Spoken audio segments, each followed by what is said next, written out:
Kakatapos lang mag-sound check guys, nila Ilyas. Ayan o. Ayan, ang ganda ng concert venue no.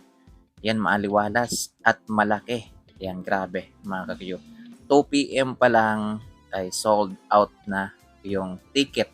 Ayan, so ibig sabihin, expect natin guys na punong-puno mamaya itong concert venue na ito mga ka-Q. Kasi wala nang ticket eh. Yan, 3 p.m. pa lang guys yata kanina wala nang ticket. So ito guys, ayan kakatapos lang nilang mag-sound check. Ayan. So pabalik na yung banda ngayon sa kanilang accommodation mga pahinga muna. Ayan kasi mamayang gabi pa naman sila sa Salang guys. So based sa pagkaalam natin, 9 to 10 lalabas ang Ilyas J TV band. Ayan, kasi may mga guest din naman silang mga banda guys na local na taga dito rin sa Davao del Sur. Yun o, si Boss Takloy, si Boss Sherwin, yan, si Boss JB, yun, si paring Ferdi na napakabait. Mga nakipag-appear sa akin yan. Yung pumunta siya ng Altabas. Tinawag ko siya, lapit ka agad. Grabe, napakabait na tao. Mga so, yun, si paring Kit. Abang na lang mamaya guys, sa iba pa nating update. Yan, walang update yung banda. Yan, hindi sila masyadong picture lang yung pinopost nila. Walang nag-live.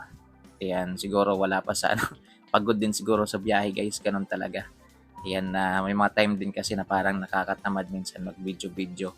Mga Q. So, nararanasan din natin yan bilang isang vlogger. So, ako na lang mag-update sa inyo. So, paisa-isa lang sila. Si lang yung nag-post, si Dave. Tapos, si Kenji, si paring Kit. Yan, yung iba hindi nakapag-post. So, ito, update ko na lang kayo. Nakakatapos lang po ng kanilang sound check. Padada, yan Davao del Sur. So, yan po sila magpapasaya. Malaki din po itong concert venue mga kakyo, no? Yan, malaki. At higit sa lahat, syempre, safe silang lahat. Kahit sabihin pa natin na umulan mamayang gabi, mga Q, walang problema kasi nasa loob sila. Yan, secured na secured. Ika nga. So, abang na lang guys, iba pa nating update mamaya. At time to time mamaya magbibigay tayong update sa mga kaganapan na kung ano man yung gagawin nila Ilyas after nilang mag sound check. Ayan, kasi may mga kulitan pa yan. Vlogger na kasi lahat guys. Vlogger na kasi lahat. Kasi natutuwa ako sa nanonood ba kayo kay Boss Kenji guys? Kay Kenji na vlog. Yung pag voice over. Effortless lang talaga. Mga cute. Ang dami pong nasasayahan sa kanyang pag-voice over guys. May halong patawa eh. Yan. So, vlogger na talaga lahat. Maganda yan mga Q kasi na rin, marketing na rin para sa kanilang grupo. Yan yung maganda sa Ilyas JTV Band. Yan, gamit na gamit talaga lahat mga ka-Q. Yan, walang problema pagdating sa promotion. Lahat may lahat mayroong mga tagahanga lahat may mga followers at malalaki. Hindi basta-basta mga ka-Q. Kay Boss Kenji, 1.1 million followers. Kay Dave, nasa 200,000 followers plus. Kay GB naman, kalahating milyon na yata. Malapit na. Kay Boss Ryan, ganun din. Walang problema pagdating sa marketing. Kaya demand sila kasi marunong sila. Marunong sila gumamit ng social media. Yun yung isa sa advantage talaga ng Ilyas JTV Band. So when it comes to marketing strategy mga ka-Q, yan, walang problema. Kasi lahat sila vlogger.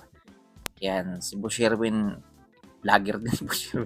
Kaso hindi siya masyadong nagpo-post. Mga mga after ng gig, mga ganyan. Pero yung iba talaga guys, sila Dave, tuloy-tuloy talaga yung vlogging nila. Si Kenji, si Boss JB, updated talaga yung mga yan. Halos lahat naman sila. Si Boss Takloy lang yata yung hindi halos. Pa isa-isa lang mag-upload. Yun yung maganda. Yun yung isa sa nakita kong maganda sa banda na to guys. Lahat sila vlogger. So walang problema pagdating sa marketing. So yun. Ingat na lang guys. Abang na lang sa mga iba pa nating update mamaya. Ingat, Padada Davao.